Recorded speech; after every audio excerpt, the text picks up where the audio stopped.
Channel medical and nurses. अब आज हम बात करेंगे थ्योरी बेस्ड टॉपिक, जिसमें हमारा फर्स्ट टॉपिक होगा एंडोमेट्रियोसिस। नाउअडेज कॉमनली है जो फीमेल्स में देखने को प्रॉब्लम मिलती है। एंडोमेट्रियोसिस है क्या, किस तरीके से इसको पहचान सकते हैं कि आपको ये प्रॉब्लम हुई है, क्योंकि जीवन में ये ऐसा तो है नहीं कि आपका फर्स्ट पीरियड आता है और आपको एंडोमेट्रियोसिस हो जाए, तो ऐसा नहीं है। आपको इवन 8-10 साल तक एंडोमेट्रियोसिस की प्रॉब्लम रहेगी और आप उसको आइडेंटिफाई भी नहीं कर पाते हैं। जब ये चीज़ बहुत ज़्यादा वर्स्ट हो जाएगी, इस तरीके से हो जाएगी कि आपको जो दर्द है असहनीय हो जाएगा, तब जाके आप है जो इसके लिए ट्रीटमेंट को जाएंगे।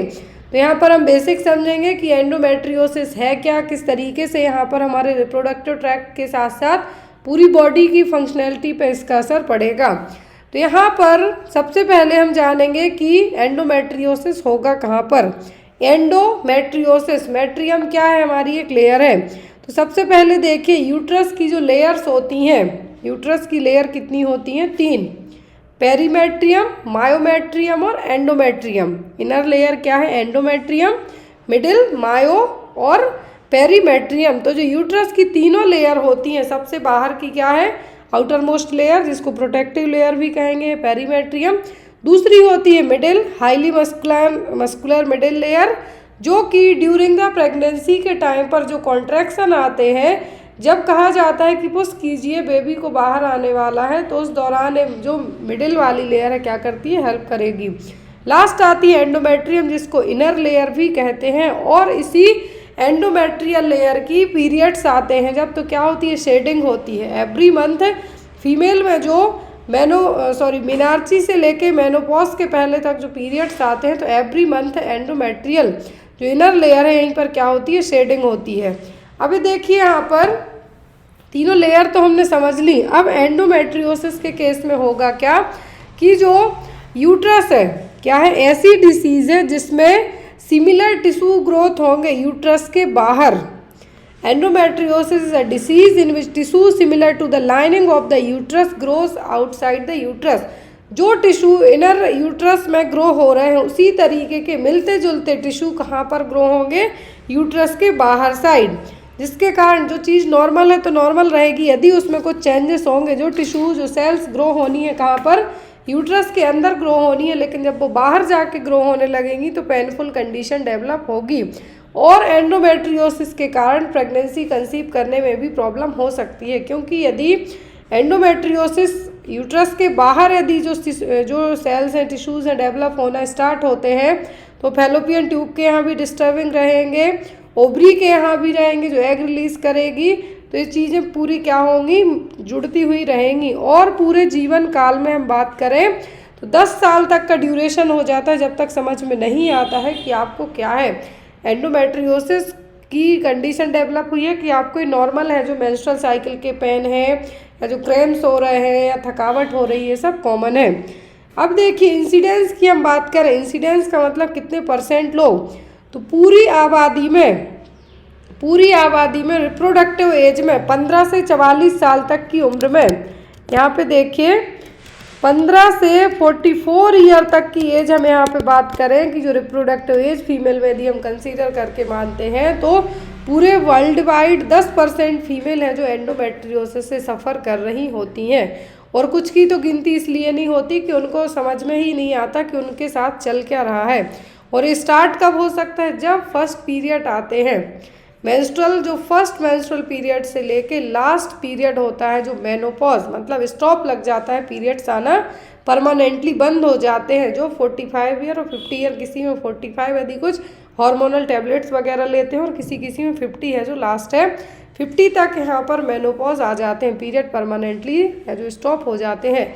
इसका रीज़न क्या है, अभी तक कोई इसका जो पर्टिकुलर रीज़न है उतना पता नहीं है। पर्टिकुलर रीज़न पता नहीं है कि ये क्यों है जो एंडोमेट्रियोसिस की कंडीशन डेवलप हो सकती है। यहाँ पर कौन कौन से ऑर्गन है जो अफेक्ट होंगे, तो या तो यहाँ पर ये जो ग्रोज है, या तो जो एंडोमेट्रियोसिस की कंडीशन है यूट्रस के अलावा, जो एंडोमेट्रियम है यूट्रस के अलावा यहाँ पर फैलोपियन ट्यूब, ओवरी और जो यूट्रस के चारों तरफ जो लिगामेंट्स हैं, जो मसल्स हैं यूट्रस को अटैच करके रखती हैं, इवन वहाँ पर भी ये ग्रो है जो देखने को मिल सकती है। और रेयरली केस में ये बॉडी के अदर पार्ट्स में भी ये टिश्यूज़ की ग्रोथ हो सकती है। एक्स्ट्रा ग्रोथ होना मतलब जो नॉर्मल यूट्रस है उसके अलावा एक्स्ट्रा टिश्यूज़ की ग्रोथ, सिमिलर ग्रोथ है जो कहाँ पे होगी, बाहर हो जाए, यूट्रस के बाहर हो जाए, तो या वो ओवरी के यहाँ पर, फैलोपियन ट्यूब के यहाँ पर, या फिर आपके जो आउटर सरफेस है यूट्रस की, जो लिगामेंट्स वगैरह है वहाँ पर एक ग्रोथ है जो हो सकती है। अब यहाँ पर नेक्स्ट हम बात करेंगे कि रीज़न क्या है। वही जैसा मैंने आपको बताया कि अभी तक इसके कोई है जो अननोन रीज़न है, बट कुछ रीज़न है जिसके कारण कंसीडर किया जा सकता है कि यस ये रीज़न है जो हो सकता है। कुछ मेडिकेशन के कारण भी हो सकता है, यदि कुछ मेडिसिन वगैरह लेते हैं या फिर कोई सर्जरी वगैरह हुई हो तो उसके कारण भी ये कंडीशन है जो डेवलप हो सकती है। पहला और मोस्ट इम्पॉर्टेंट रीज़न होता है रेट्रोग्रेड मेंस्ट्रुएशन। रेट्रो का मतलब क्या होता है, बैकवर्ड। क्या है, backward.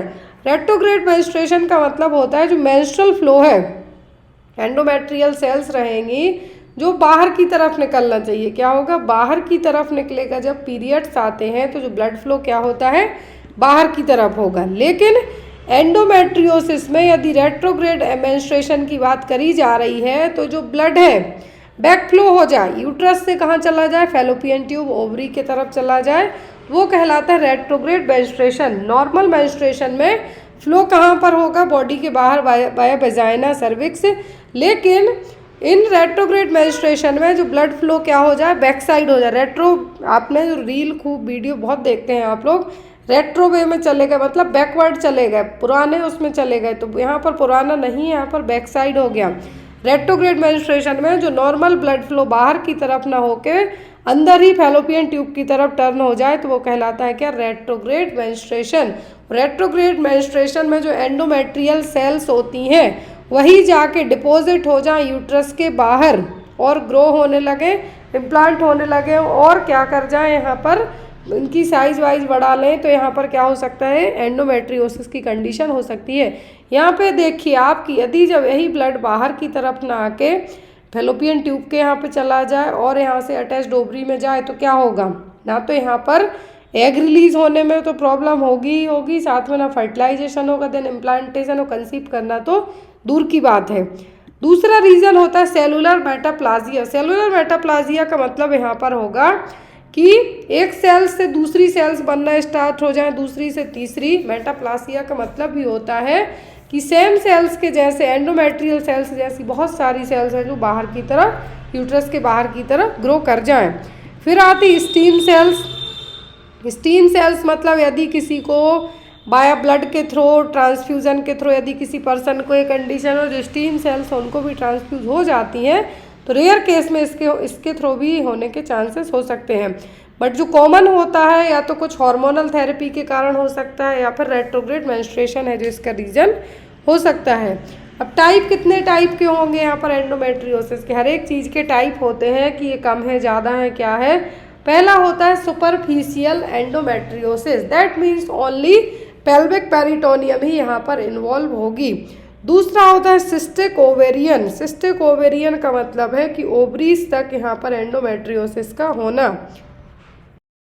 Endometriosis found in the recto vaginal septum bladder bowel, मतलब जैसे जैसे यहाँ पर टाइप्स आगे की तरफ मूव होंगे, सुपरफिशियल मतलब ओनली पेल्विक पेरिटोनियम इन्वॉल्व है, सिस्टिक ओवेरियन मतलब ओवरी भी यहाँ पे आ गई, फिर डीप में जाएंगे तो रेक्टो वेजाइनल ब्लैडर बाउल ये सब आएंगे।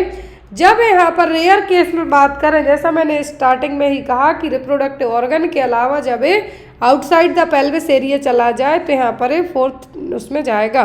क्या क्या रिस्क फैक्टर हो सकते हैं, जैसे कॉज तो हमने पढ़ लिए कि रीजन रेट्रोग्रेड मेंस्ट्रुएशन हो सकता है या फिर स्टीम सेल्स हो सकती हैं या मेटाप्लासिया हो सकता है, लेकिन रिस्क फैक्टर भी इसके होंगे। यदि किसी के क्लोज रिलेटिव को, सिबलिंग को एंडोमेट्रियोसिस की कंडीशन है मतलब जेनेटिकली आपको है जो हो सकती है। यदि आपका बॉडी मास इंडेक्स कम है मतलब आप वीक नहीं कहेंगे हम यहाँ पर, आपका वजन कम है तो भी हो सकता है। या फिर किसी की मेंस्ट्रुअल साइकिल 28 दिनों से कम दिन में ही आ जाए, महीने में 2 बार आ जाए तो भी यहाँ पर होने के चांसेस होंगे। या किसी को बहुत ज़्यादा हैवी पीरियड्स रहते हो, 5 दिन से ज़्यादा है, 7 दिन, जो नॉर्मल 5 दिन होते हैं 7 दिन से ज़्यादा के आ जाए। या फिर जिसके जो मीनार्ची है मतलब फर्स्ट पीरियड है, बहुत कम उम्र में आ जाए 8 साल 10 साल में, उनको भी चांसेस रहेंगे। या जो लोग बहुत लेट उम्र में, ज़्यादा उम्र हो गई 55 के बाद भी मेनोपॉज नहीं आ रहा उनको। और एंडोमेट्रियोसिस की कंडीशन डेवलप होने के चांसेस उन फीमेल में भी रहती है जिन्होंने कभी बच्चों को जन्म नहीं दिया है, प्रेगनेंसी कंसीव नहीं की है, तो उनको भी चांसेस रहेंगे। या फिर हाई एस्ट्रोजन लेवल हो तो यहाँ पर ये कंडीशन डेवलप होने के चांस रहेंगे। और इसका पता कैसे चलेगा वो भी हम आगे पढ़ेंगे। देखिए टोटल 4 ग्रेड होते हैं एंडोमेट्रियोसिस के। कितने? 4। Minimal, mild, moderate, severe. Severe मतलब पूरे में फैल जाना, मॉडरेट मतलब यहाँ पर रिप्रोडक्टिव ऑर्गन्स ही इन्वॉल्व रहेंगे, माइल्ड और स्टेज फर्स्ट। तो ये देखेंगे सबसे पहले हम स्टेज फर्स्ट और मिनिमल एंडोमेट्रियोसिस। यहाँ पर कुछ छोटे छोटे इम्प्लांट्स होंगे, वुंड होंगे, लीजन्स होंगे जो कि आपके ऑर्गन्स में, पेल्विक ऑर्गन्स में यहाँ पर देखने को मिलेंगे, लेकिन जिसके कारण कोई भी स्कार फॉर्मेशन नहीं होगा। मिनिमल में क्या होंगे? फ्यू स्मॉल इम्प्लांट्स देखने को मिलेंगे जो एक्स्ट्रा टिश्यूज ग्रोथ हुई है। दूसरी स्टेज आती है यहाँ पर, इसमें जो स्मॉल इम्प्लांट्स की जगह उससे ज़्यादा हो जाएंगे कंपेयर टू स्टेज फर्स्ट के, थोड़ी ज़्यादा हो जाएंगे और डीपर टिश्यू तक रहेंगे, सुपरफिशियल नहीं रहेंगे, डीपर जाएंगे, जिसके कारण कुछ स्कार बन सकते हैं।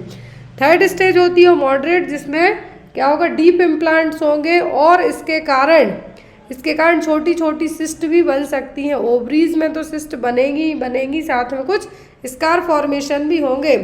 और जो फोर्थ स्टेज होगी इसमें पूरे में क्या हो जाएगा? बिल्डअप हो जाएंगे, बड़ी बड़ी सिस्ट है जो हो जाएंगी ओवरीज में, दोनों ओवरीज में सिस्ट हो जाएंगी। और जब ओवरीज में दोनों साइड सिस्ट होंगी तो एग रिलीज तो होना ना के बराबर ही है। तो यहाँ पर क्या हो गए?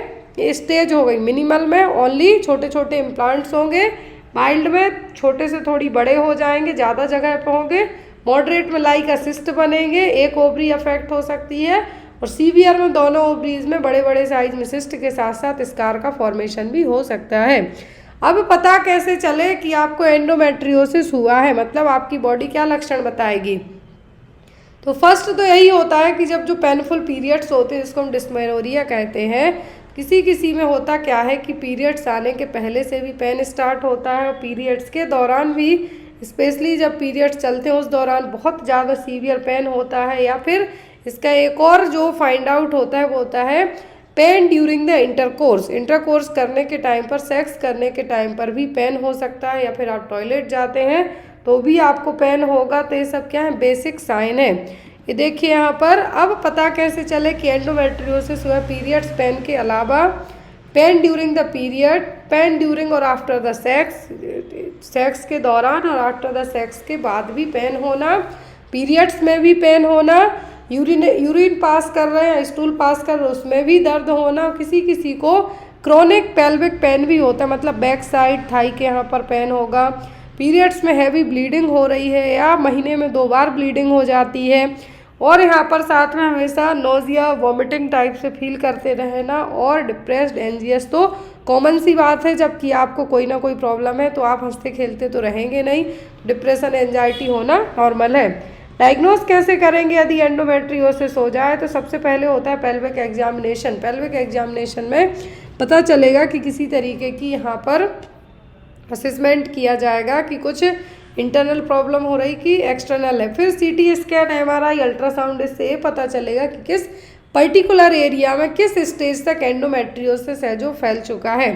लेप्रोस्कोपी भी की जाएगी और एट द एंड बायोप्सी की जाएगी कि किसी तरीके का कैंसर डेवलप होना स्टार्ट तो नहीं हो गया यूट्रस में, सर्विक्स में, ओवरी में या फैलोपियन ट्यूब में, तो उसके लिए बायोप्सी भी यहाँ पे की जाएगी।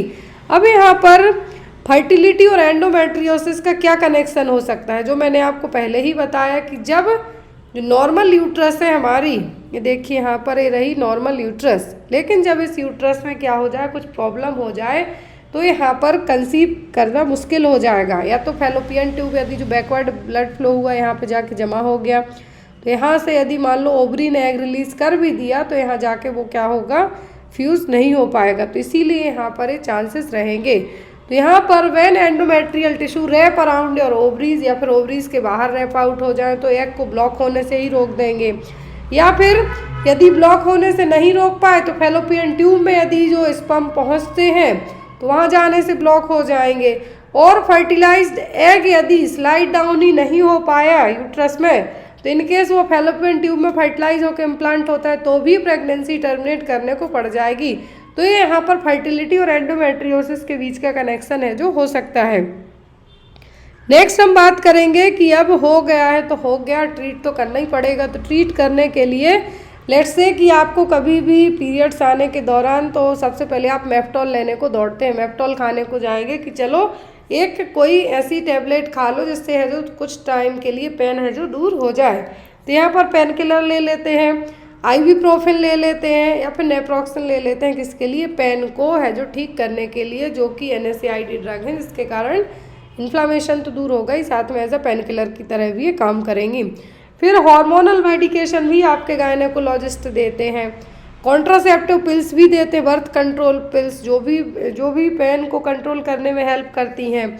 और कुछ और मेथड्स भी यूज़ की जाती हैं जिसमें आती हैं पिल्स, कॉन्ट्रासेप्टिव पिल्स हो सकती हैं, IUDs हो सकती हैं हार्मोनल, जो कि धीरे धीरे हार्मोन रिलीज करेंगे, क्योंकि हार्मोनल इफेक्ट के कारण भी एंडोमेट्रियोसिस डेवलप हो सकता है। इम्प्लांट करेंगे, कुछ इंजेक्शन देंगे, पैचेस यूज़ करेंगे।